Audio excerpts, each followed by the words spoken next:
Okay, this is a story of a talented Loudon girl who had a goal to become a professional singer. For those watching, you may remember Kendra being a semifinalist on American Idol's Season 10. Today we'll discuss her years in Loudon, her family, and her singing career. Tell me first, where were you born? I was actually born in Sweetwater because I don't think Loudon had a hospital then. 1988. Okay. Yeah, Sweetwater. 1988. So when did you move to Loudon? I lived here, I think when I was born, we lived in the little guest house by my Nana's house on Steaky Road. Okay. And we lived there until I was about 5. And then we moved to Lenore City. What is that area of town? It's like Muddy Creek, kind of. Yeah. Mm-hmm. We lived there all through elementary school until about the time I was in 6th grade. Okay. And that's when we bought a farm here in Loudon out on Cedar Grove Road. That's now the Castleton Farms, like, wedding facility. Oh, okay. We lived there until we moved to Nashville.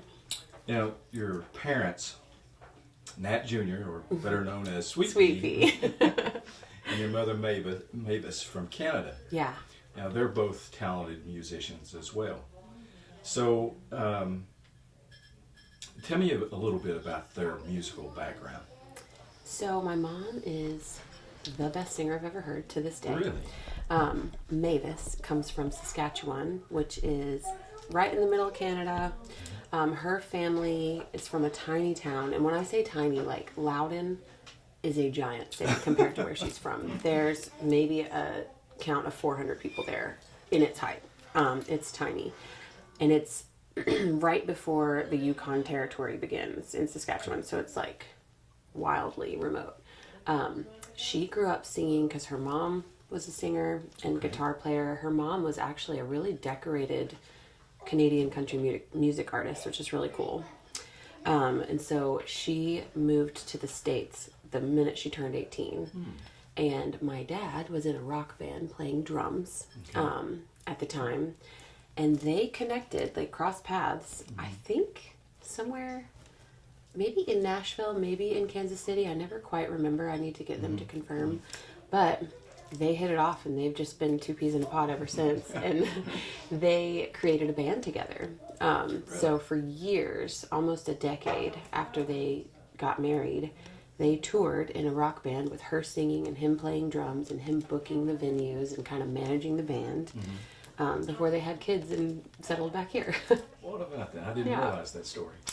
Yeah, I can remember a show and tell in elementary school where I proudly shared that they made hundreds of dollars a year being musicians. Because at the time that sounded really cool. Hundreds of dollars? Yeah, I did not get the joke that I had missed. Loudon Elementary, and then... I went to Steaky Elementary and then moved to Eaton Elementary. Okay. When we moved to Lenore City. So I think, kindergarten at Steaky, and then 1st through 5th at Eaton Elementary. Okay. Yeah. And then you moved to Fort Loudon in what grade? 6th grade. Okay. Yeah, so I you went started all 3 there. years. Yeah. Okay. Tell me about your memories of Fort Loudon. I will be honest. I loved learning at Fort Loudon, but that time of my life was so hard. I think middle school is a hard age anyways. And I moved to a school where I hadn't been with everybody together. And I was really into learning, like trying to get the best grades I ever could. I was just as tall as I am now, which I'm not that tall. I'm 5'6", but at 6th grade, that's big. Yeah. So I was like, I had a hard time kind of fitting in 6th and 7th grade. I feel like by 8th grade I was finding my way, but those were hard years. Now, did you play basketball? I should have, but I didn't. Not athletic at all. So maybe I shouldn't have. But I was just into singing. I was actually a member of a show choir in Oak Ridge at the time, so that would be what I would do after school. I did do some performances in middle school. Miss Vicki Ritchie would have me do a solo in the Christmas program, or things here and there during middle school. Now, were you involved in the peer mediation classes. Yeah, I was a peer mediator. So Yeah. tell us about that. That was actually really fun. People would get in fights, which was crazy to me because at the elementary school that I was in Eaton Elementary, I never remember anything like that. Yeah. And maybe it's middle school age, I don't know. Yeah. But when I got to Fort Loudon, I was like, man, these people are fighting all the time. And people would get in big, like physical altercations. And there was a program at Fort Loudon that was peer mediation. So I would sit at a table and each person would sit on the opposite end and I would give them each a moment. I let them know you can't interrupt. While they're speaking, you have to be respectful and quiet. We're going to hear both sides and then we're going to see if we can all come up with a solution here. And I always loved it, but I was also always a bit nervous because I was like, man, like, am I going to get thrown into the middle of this fight? But I never did. Well, that developed leadership skills, I'm sure, for you. Looking back, I think it did, yeah. And I think it was a very helpful skill. And I think it was pretty wise of the school because students were so much more comfortable talking to one of their own Sure. than like a teacher or a person of authority. Yeah. You know, I don't think they feared getting in trouble telling the whole story to just another student, you know? That's good. Yeah. I hope they still do that. I'm not sure if they I do wonder that. if they do. I thought it was a great thing, yeah. All right, then you go on to Loudon High School. Yeah. What are your memories there? Loudon High School was really fun. I had a great time there. I feel like, gosh, just one of the most powerful things that ever happened in my life was landing in choirs with Miss Breakbill. She forced me out of my comfort zone. And at the time, that was sometimes really hard because I was just painfully nervous to sing in front of people. And she didn't give me an option not to. She was like, oh, we are getting past this. And I honestly feel like my life would be so different if she hadn't just very kindly but very firmly been like, you're not getting out of this. And it was great to find an outlet too. She had choirs every year. She has like an entrance choir your freshman year, and she has the ensemble the later years, and I got to plug into those and learn basic music theory and learn how to be a part of a choir and learn how to take solos. And we did traveling performances sometimes, and that was just really fun because I was never into sports. I tried them very briefly, but it was always like Bad. not my vibe. Yeah, I would like dribble the ball off my foot and lose it, and I never was an athlete. So finding like an outlet and a community in my school was really fun for me. And And I also got to plug into a ton of clubs, and I loved that. any that stand out in your memory? I got to be involved in editing the yearbook. That was really fun. Student council. Yeah, there was so many. OSHA, which is like something that I never even used in, outside of high school. But just, I wanted to be in every single club. I was in the biology club. Like, I just wanted to be in all So the you were a things. little social butterfly then, weren't you? I think I was, and I look back, I didn't notice it at the time, but I just kind of I didn't want to miss anything. Yeah. Did you consider yourself shy at the time? I never considered myself shy until it came to singing, and it wasn't even shy, it was kind of just not sure how it was going to be received. Okay. I can remember, like, in high school, girls saying to me, like, well, we heard you can sing really well, so, like, will you sing us a song in the bathroom?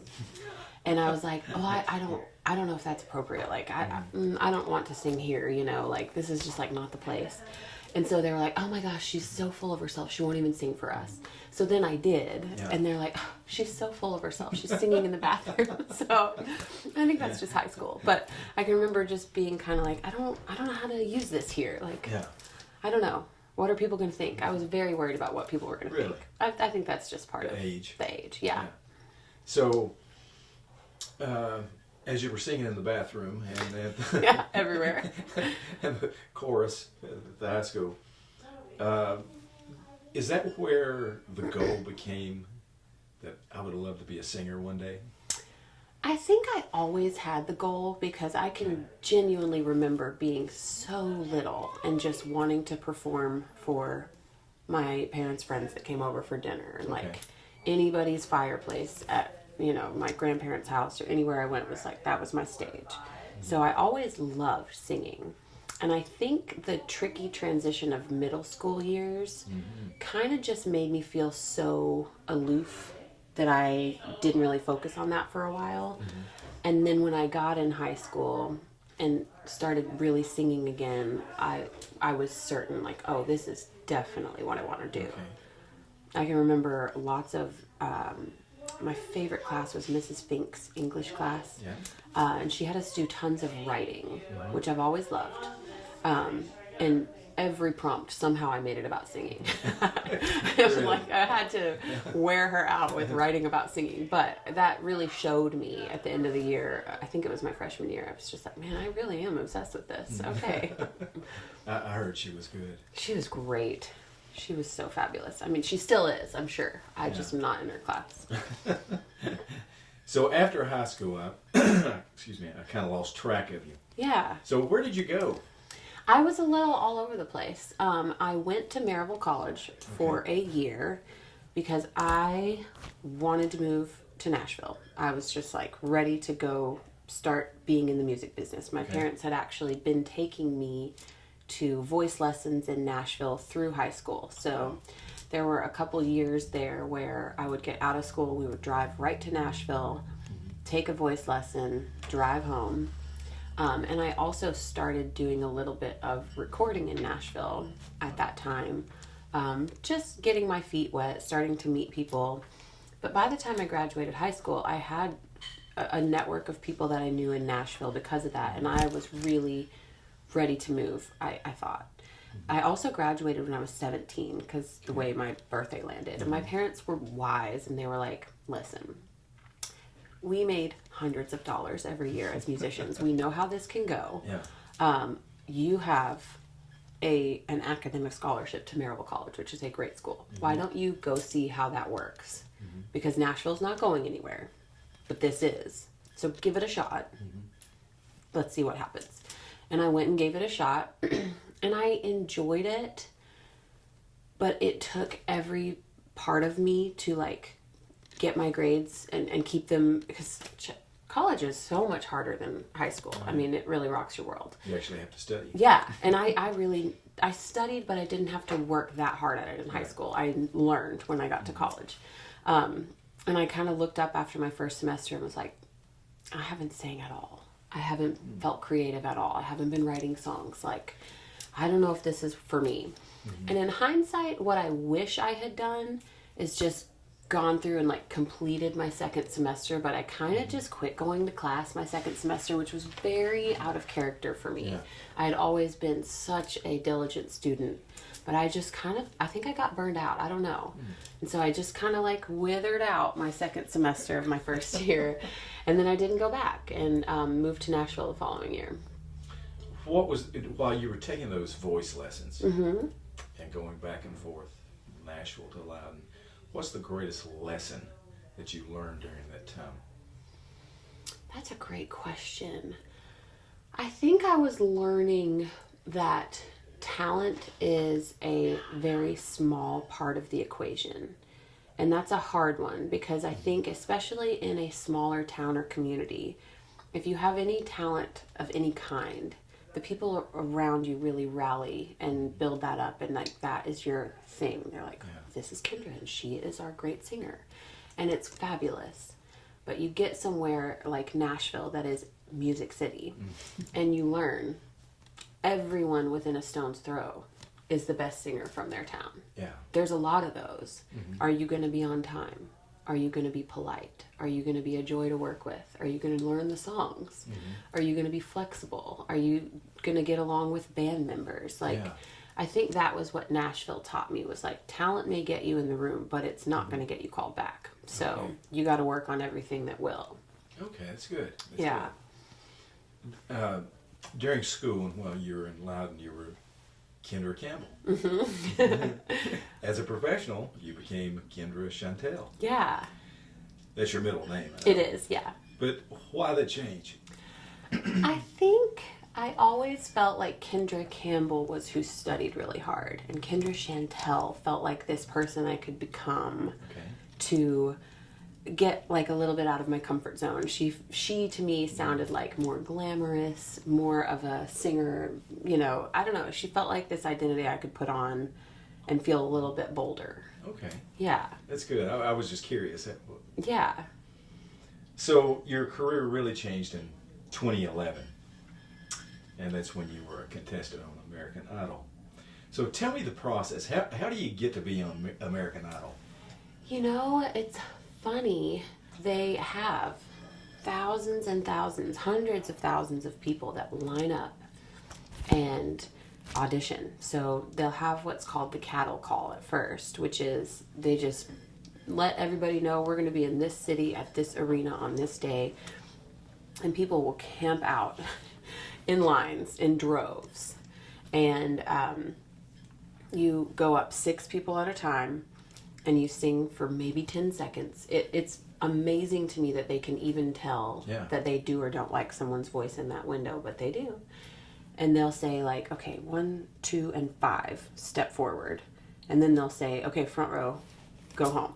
Second row, sing something else. Mm-hmm. Okay, 4 and 6, you can go to the next round.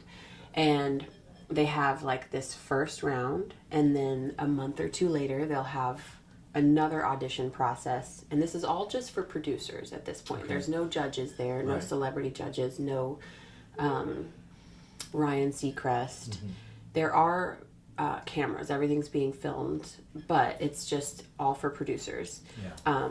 And there's 3 rounds of that before you ever get in front of judges. Mm-hmm. And then when you get in front of the judges, that is maybe down to a couple thousand people per city. And they give you, I think, up to 90 seconds of a song. Mm-hmm. But it starts getting tricky at that point because they have to make sure they can like clear the licensing of whatever song you audition with. Okay. So for me, the song that I had hoped to sing, they couldn't clear licensing on. So I got there and was kind of like, oh, well, I have to pivot and pick another song, which is fine. So I got to sing in front of Steven Tyler, Jennifer Lopez, and Randy Jackson the year that I was there. Mm-hmm. And my audition went great. It was at the Ryman, which was really cool. Yeah. If you've ever been to Nashville, they call it the Mother Church. It's the coolest venue ever. And I made it to Hollywood, and that was in December. So like, just for context, my first audition was in July, and that's how long this process takes. Okay. So the judges round was sometime in October, and they were like, okay, well, you'll be going to Hollywood. And that's a couple months later. And when you finally get to Hollywood, the first day there are hundreds of people from all of the cities, and everyone kind of like lands, gets in a hotel room, goes to sing a song. And it's very similar to the first day. There'll be like 10 people on stage at a time. You step up and sing a little bit of a song, and they'll stop you. And then they'll say like, okay, 3, 6, 7, step forward. Mm-hmm. Everyone else, you're leaving. And it's amazing because like people just flew all the way there to just go home. And throughout the Hollywood week process, it's about 2 weeks. Okay. We went from hundreds to like 40 of us. And then we went home for Christmas, and then went back to LA for whittling down from 40 to 24.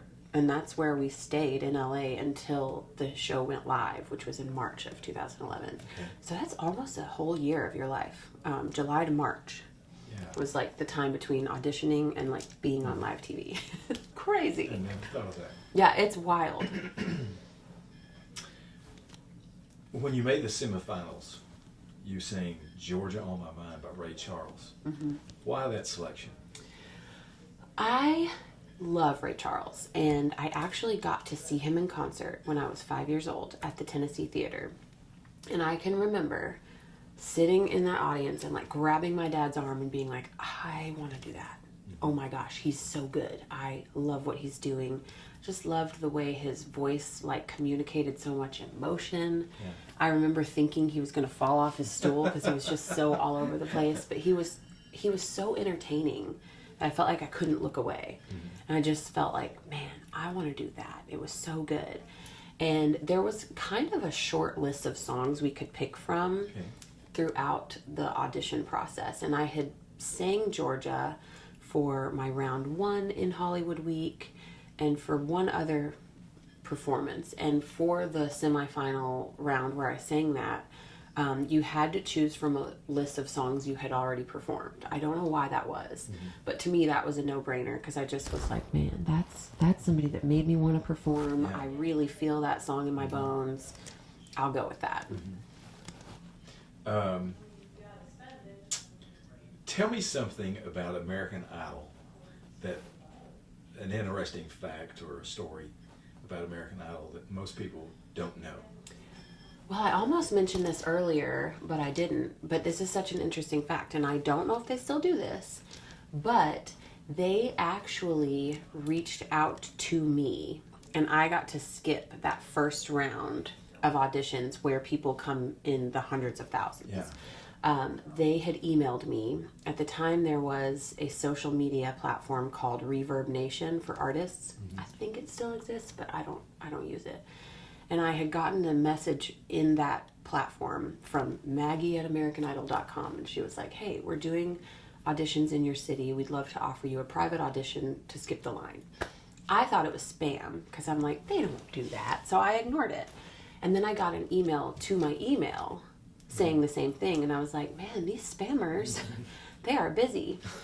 And then at the time, my good friend Tyrone, who is now the guitar player for Sam Hunt, he was dating this girl named Candace Springs, and she is a fantastic jazz artist. And she called me and she was like, hey, American Idol's coming to town, and they invited me to do a private audition under one condition. And I was like, what is it? And she was like, I have to bring you. And I was like, okay, well, I guess this is not spammy. Yeah. So I felt like surely they have huge plans for me because they have really worked hard to get me there. So I went, and I kind of felt like I'm definitely going to win because they want me. Like, they have emailed, they have messaged, and they even got my friend to bring me. And she is fantastic. And they had her do that private audition and just immediately passed. And they put me through. But that's something that I would have never known, is that they scout. They'll go to music cities or talent towns, and they scout. And then they kind of just get, I guess, fillers from the main auditions. So it was, I was going to ask you who encouraged you to go on the show, but it was them. It was them. And when I talked to my family about it, they were like, I mean, you have to do this. Sure. And I had actually auditioned a year or two before in another city. My dad and I drove, I can't even remember where we went, but we drove somewhere kind of far. Yeah. And we did the cattle call, stand in line, and I sang 2 words, and they said, no, thank you. So I felt like I'll never do that again, because that was so emotional. You know, it was so much work. We stood in line for hours. And this was only a couple of years It before? was just a couple years before, yeah. So to me, the idea of ever doing that again was like nonsense. So what changed? Well, when they sought me out, but what changed? Was there anything that changed in your voice, or? I have no idea. And I don't even know if they realized I had auditioned before. I think what they do is they'll start going to venues or talking to producers in whatever city they're looking in, and they'll say, who do you think is a good singer we should see? And I think my name just came up a few times. So they were like, who is this girl? Why not? You know, I don't think that they even knew that I had auditioned before. Okay. Yeah. That's interesting. So maybe nothing changed, just timing. Or I don't know. So when you were there, when the judges of Steven Tyler and Jennifer Lopez and Randy Jackson, how much contact did you have with the judges? You don't get a lot of contact with them. They're kind of kept in their star quarters. But I will say the contact that I had with them, specifically Steven Tyler, was so positive.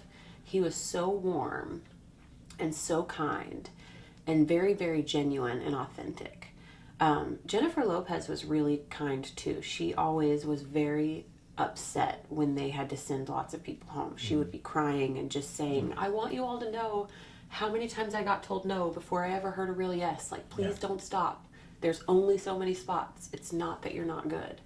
And Randy he was almost like a caricature in human form. Like, you could ask him anything. How was your day? And he would just say like one of 5 phrases, like, it's anybody's game, dog.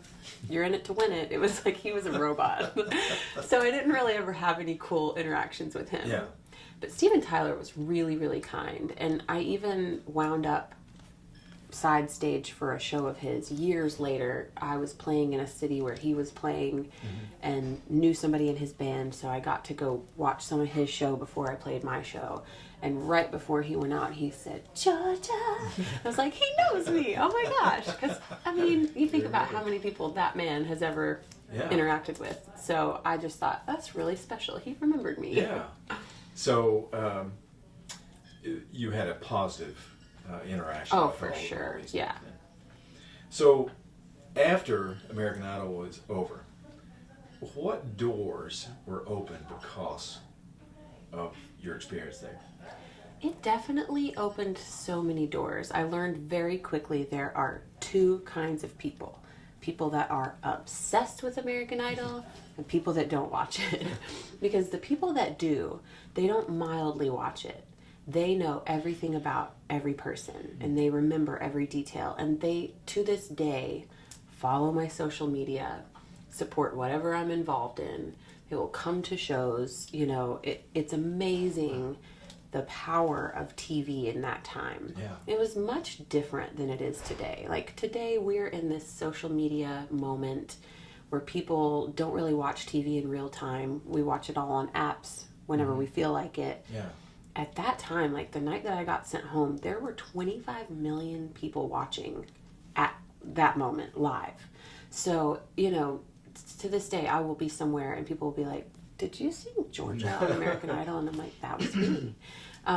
So it opened up lots of doors. It allowed me to play shows that I probably wouldn't have been able to do otherwise because the power of that association. And I got to go on a tour the summer after overseas to play for U.S. troops on all kinds of military bases. I went to 10 different countries. Wow. All just because I was on American Idol. I joined a handful of other people that made it to the semifinals in various seasons, and we did like a semifinalist tour. It was really fun. So what was your favorite memory of your foreign tour? Oh, it's really hard to pick because I had the time of my life traveling. Oh my gosh. I think my favorite memory ever, though, this is so funny, I played an inactive volcano in Naples, Italy. So there's this venue that is an inactive volcano, and it's just this natural, like, hollow spot surrounded by these big mountains, and it's a perfect acoustic venue.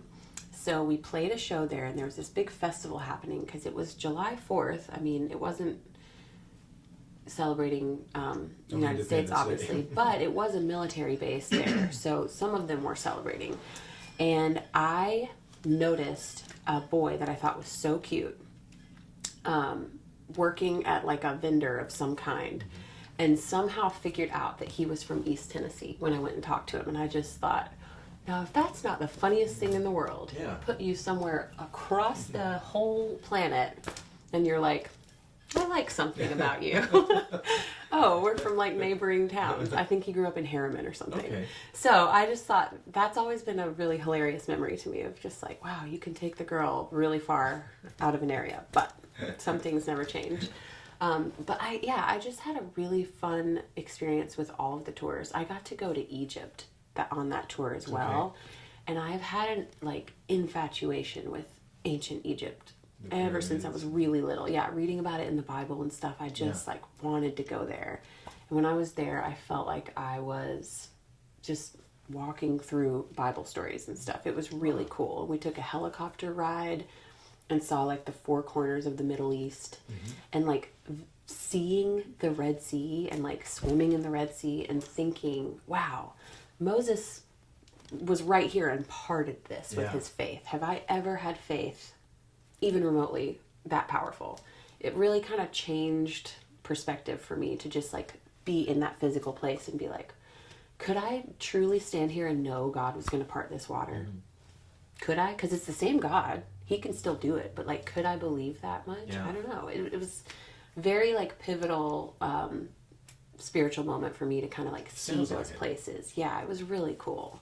So do you consider yourself a rock, soul, or country singer? Yes. All of the above. All of the above. The really special part about what I do the most right now is singing background vocals. I get to do all of that. So on any given day, like I played a residency with Eric Church last year in Nashville. He opened up a new venue and played 25 shows where he had a surprise choir. And I got to be a part of that choir. And even though what I'm singing is a country song, I was doing very gospel-y, soulful vocals, and they kind of fit everywhere. You know, I toured for almost a decade in a heavy rock band, singing gospel-y background vocals. I get to kind of sing all over the map, and that's really fun because I've never truly been able to just pick one. If you could pick one, what is your favorite type of music? Gospel. Yeah, like old school gospel. Give me an example. Just something like His Eyes on the Sparrow. Okay, him. But not singing it. I grew up, going to church with my Nana at the First Baptist in Loudon, and I loved that. But they very much stick to the script, sing the notes on the page, and that always felt really limiting to me. And when I started taking voice lessons in Nashville, my parents actually put me with a black gospel vocal coach, and he would just sing something and ask me to repeat it back, and he would sing it different every single time, and it made me learn real quick and learn with my ears. And he sang things in a way that I felt like, this is what I've been hearing in my head my whole life. Really? I just didn't know how to do that because I haven't been given any examples of that. Sure. So I would say that is like the music of my soul. Okay. And everything else is like an expression of that. Yeah. Yeah. If I gave you free tickets to go to any concert, they can be living or dead, That was my question. I'm like, are they alive? where would it be? Oh, it would be Michael Jackson immediately. Really? Oh, yeah. Why is I that? was planning to see him in London at the O2 shows right before he passed away. And he is my favorite of all time. Okay. Always has been, always will be. He was just such an embodiment of like creativity and artistry. There's nobody like him. And he used his body, his voice, his lyrics. Every single thing was part of the instrument.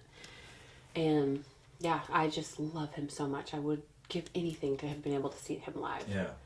So of all the singers that you've ever heard Yeah. and known, which one have you taken the most from, if there has been one? I would say there was a season of time where I took a lot from Christina Aguilera. Okay. In high school, she was just my favorite vocalist. Mariah Carey is somebody that I feel like really I studied. I know every little nuance of every one of her albums. I love the way she sings. So I definitely pulled a lot from her. But I think I'm heavily influenced by Michael Jackson and Ray Charles also. And Dolly Parton. I love Dolly Parton, and I think she is one of the most iconic singers of all time. And I've always felt, like she's our queen. She's an East Tennessee girl, and she also is kind of, she's in country, but she can sing everything. She puts out rock stuff. She puts out Christian stuff. She's all over the map as well. even done She's bluegrass. never been stuck in a box. Yeah, so I feel like I'm pretty influenced by her as well. Okay. Have you got to meet her? Not yet. I'm saying yet. I did get to be a part of a recording project last year where we sang vocals that accompanied her vocal. Okay. And I think the song plays when you leave Dollywood. So I want to go and hear it. But it's just a little song she wrote for that. And it's really cute. But I've sang with her in a roundabout kind of way, but not like in the same time in the same place. What is the most difficult part in just getting your foot in the door in the music business? I think probably patience, because I think everyone's looking for an easy button. I work as a vocal coach now too. I get to coach, established and new and upcoming artists and help them with their vocal goals. And something that a lot of the young people are looking for is like, can you just plug me into your network?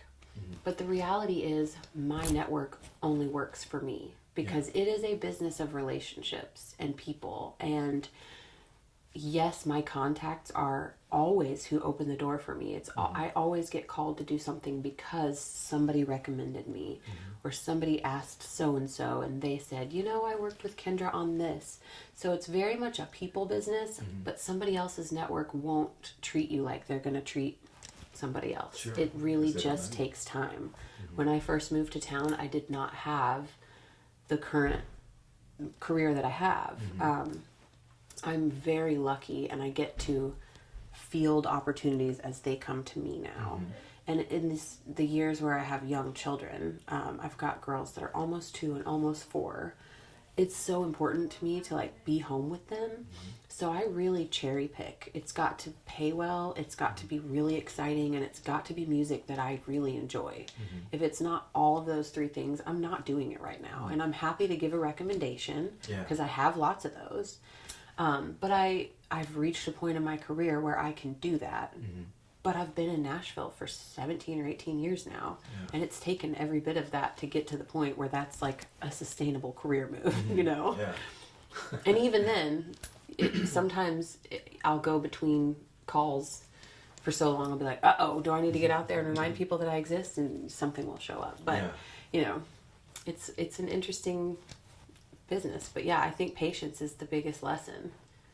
In the last 10 years or so, you've become a successful studio singer, a vocal coach, and a mom of 2 children. So let's talk about those subjects. Yeah. Recently, I saw on your Facebook that you were going to be singing on the Grand Ole Opry 100th year celebration. So I watched it because you were going to be there. Thanks for watching. And Kendra was on stage all night long. So what kind of preparation do they give you in preparation of a show like that? So, man, first of all, when that call came through, I was like, oh my gosh, this is about to be so fun.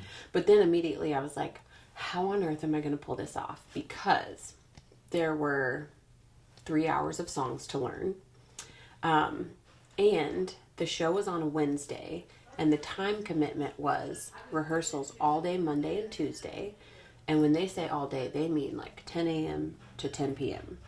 And then Wednesday, the show day, it was like, you're going to get there at 9:30 or 10 in the morning, and you're not leaving until the show wraps around 11 o'clock. And my husband is a road manager for a country artist, Thomas Rhett. So he is gone all the time. And he happened to be in Australia on tour in that same time frame.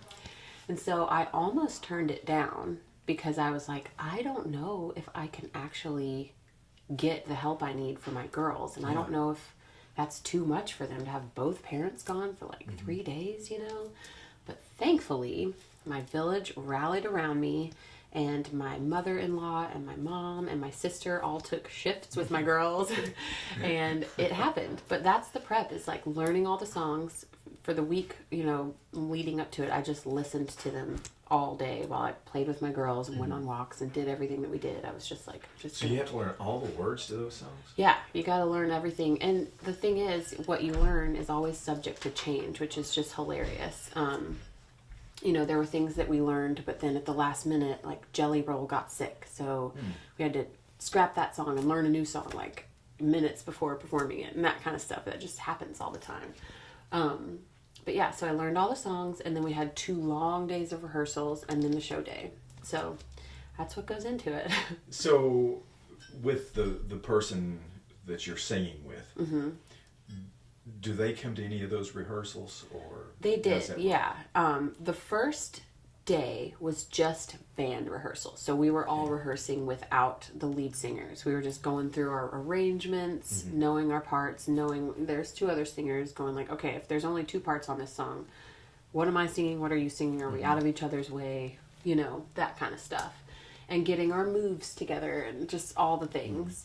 And then the day before is like with the artists, and then they do an actual dress rehearsal, the show day. So you run the entire show with all the artists, like as it will be, since it's live to TV. There's not a lot of room for error. Yeah. So we did that, and then got ready, and then played the show. Okay. Yeah. So are the singers that you were with that night, are y'all from the same studio, or how does We that all work? know each other just from working around town. Okay. They had actually been on the same residency with Eric Church last year that I was on, so we've been singing together in some ways. But no, I mean, the music director is a guy named Derek Wells, and he played guitar, and he was the band leader for the whole show, and he's who made the call on like what singers to pick. Okay. Yeah. You know, you still do some solo shows as well, don't you? You know, I haven't in a long time. I'm thinking of getting back to that, but I haven't in a very long time. Well, Yeah. with the growing family, I guess. Yeah, it hasn't really felt like the last time I Wait a did little that bit. was in 2019, I think. Yeah. Okay. Okay, how about the vocal coach? How did that come about? You know, it was just kind of, it's funny because I thought that I was out of my comfort zone with it. I was working part-time jobs. I always had, you know, all of my music business stuff and some part-time job. I would work in a bar or a hair salon or Yeah. a store. I was always doing something. And it was always like a lower paying side hustle that took a lot of time and energy. And one of my great friends and mentors in the music business is a singer, Maureen Murphy. She's just an incredible vocalist and an even better friend. And I was telling her, I wish I could just quit my side jobs and then I would have more time to be busier in the music business, and then I wouldn't need my side job. But I can't quit until I have more work in the music business. Right. So I feel like I'm in a rock and a hard place. And she was like, if you would just let go of your side jobs, you will receive the work, but you have to create the room first. And she was like, you have nowhere to put any more gigs. So you're not going to get any more gigs. You're just going to be tired and doing the same thing. Yeah. She was like, trust that it will find you and let go of your side jobs. And so I did. And I was like, maybe I'll just start vocal coaching, because I have been vocal coached now forever. I started taking voice lessons when I was 13.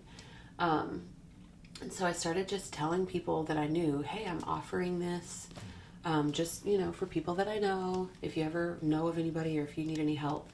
And I just immediately had people wanting my help, and got busier at that than I ever anticipated. And it's been so fun.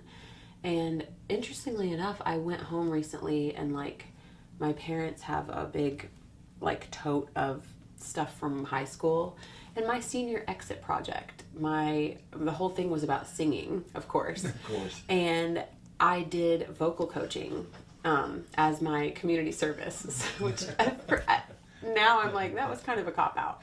But I'm like, I always wanted to do this. I always loved to teach. I always loved to learn. I always loved to share stuff. So it's funny that like I was doing that even then, and I felt like, oh, am I qualified to do this? I'm like, I've been doing this. So yeah.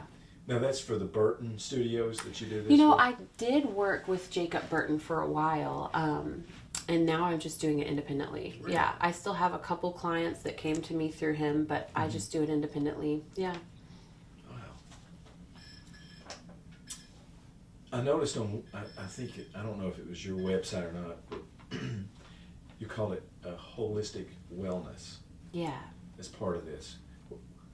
Describe that. So I've gotten really passionate about holistic wellness, which is really just about like preventative measures, because around the same time that I did American Idol, I had some really crazy like autoimmune chronic health issues. I kept having sinus infections, and I always was tired, and I just didn't feel very good.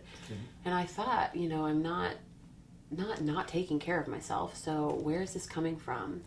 And my conventional doctor would just always give me a Z-Pack and be like, go about your business. And there was a year where I think I took antibiotics like 12 times. And I was like, I don't think this is good for you. Like this. Yeah, it breaks down your... Right. I'm like, I don't know why this is continuing to happen. So I sought out like an alternative functional medicine doctor. And she immediately was like, I think you need to cut gluten and dairy and see if this doesn't get better. And that sounded crazy to me at the time, but I was like, I'm willing to try it because I'm pretty tired of antibiotics and sinus infections. So I cut those things and felt immediately better. And I was like, wow, this is crazy. And then when I went overseas, I started out the trip still not eating gluten and dairy. But then I was like, man, I'm at like somebody's grandma's table in Italy. I don't want to not try the spaghetti. Yeah. Like, I want to eat this. And what I learned was when I was in other countries, those things did not bother me at all. I felt great, like better than ever. In Greece, in Turkey, in Portugal, in all these places, I could eat anything and feel incredible. And when I went to Australia that year, I was there for like a 2-week stretch. And one of the hosts said, hey, we're going to bring fresh bread, but just check it every couple of days. It'll get moldy and you'll have to replace it. And I, very small-mindedly at the time, said, ew, what's wrong with your bread? Why does it get moldy? And she said, no, what's wrong with your bread? It doesn't get moldy. That should make you worry. And I was like, So I chewed on that for a few years and realized if you start looking at like the ingredients in our food in America compared to everywhere else in the world, we are getting a whole lot of stuff beyond just the whole food ingredients. Oh, yeah. So that has set me on this like holistic wellness path of realizing like your voice is housed in your body. So if your body's not well, you're gonna have trouble with your voice. Every other instrument you either sit down at or pick up, but your voice is going through anything your body's going through. Yeah. So if you have inflammation, your voice will express that. If you're dehydrated, your voice will express that. So you really have to take intentional great care of your body to have a healthy voice. Okay. Yeah. That's a good description. I was curious. Yeah, how- sorry, that was probably a long-winded No. answer, but I don't know if there's a short way around it. Well, that makes total sense. Okay, cool. Yeah, so you did a good job. I'm like, did I answering lose that. you? Was it too much? No, because I was curious about it. Yeah. Tell me about your family now, your husband and 2 kids. Yeah, so I actually met my husband as his vocal coach, which was just hilarious. His name is Cameron with a K. And so when he texted me and said, hey, I'm a friend of Kristen Rogers and I need some voice lessons, I just knew Cameron with a K was a girl. So I said, well, let's meet for coffee because Cameron had said, I'm really nervous. I'm not sure if I'm supposed to be a singer. I'm just a songwriter and I'm not confident singing. And I was like, girl, let's get coffee and talk about it. You might not even need voice lessons. You might just need some confidence boosting. And I had done like hot yoga that morning and like rushed to this coffee shop. And I walked in and this like very tall, handsome guy walked up and said, I'm Cameron. And I was like, oh my gosh, I am flustered. And then I was like very committed to being really professional. I was in a season of life where I hadn't dated in years because I just felt like it wasn't going well, so I just was done with dating. So I was like, I had my professional blinders on so hard with Cameron that for months I vocal coached him and we had a great time and I always really enjoyed him, but I just was like, that's my student and that's how this goes.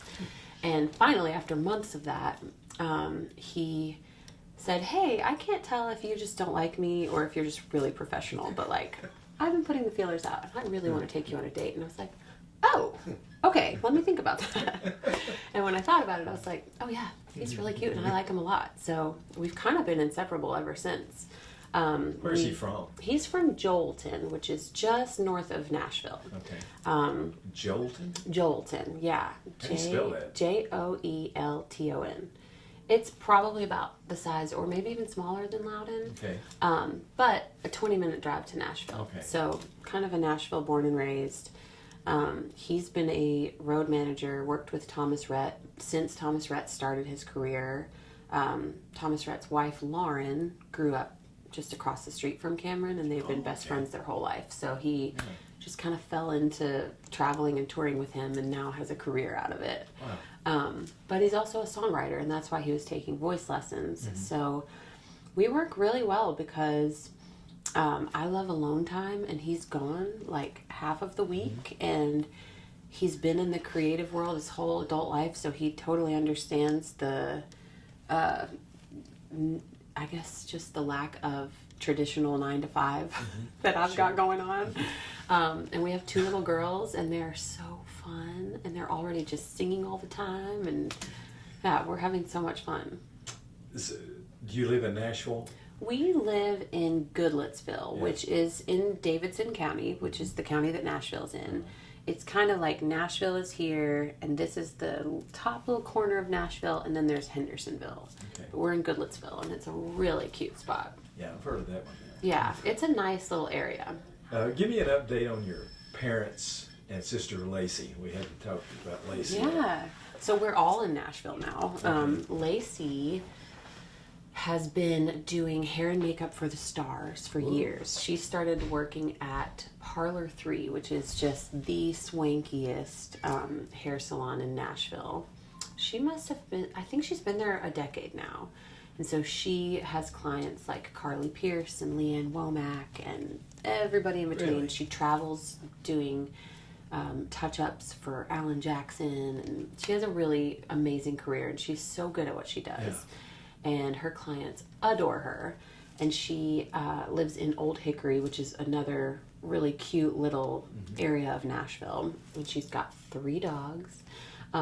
She's having a great time. She's obsessed with my kids, so she spends as much time with them as she can. Good aunt. Yeah, she's an incredible aunt. Good deal. And my parents are in Hermitage, which is kind of close to the airport in Nashville. They've been in Nashville since 2008. Okay. And my dad invented and patented these things called walk-in tubs for like older or handicapped people. And that was what he did when we first moved to Nashville, and then he has just kind of like tried a few other things in the few years following, and he's currently has a hobby of restoring old drum kits. He will take them and like remove all the hardware and polish them and get them really beautiful. And he did a whole kit recently for Chris Stapleton's drummer, so his drums are kind of like all over. Yeah. Thank you so much for doing this, Kendra. Yeah, I enjoyed thanks it. for having me. So fun.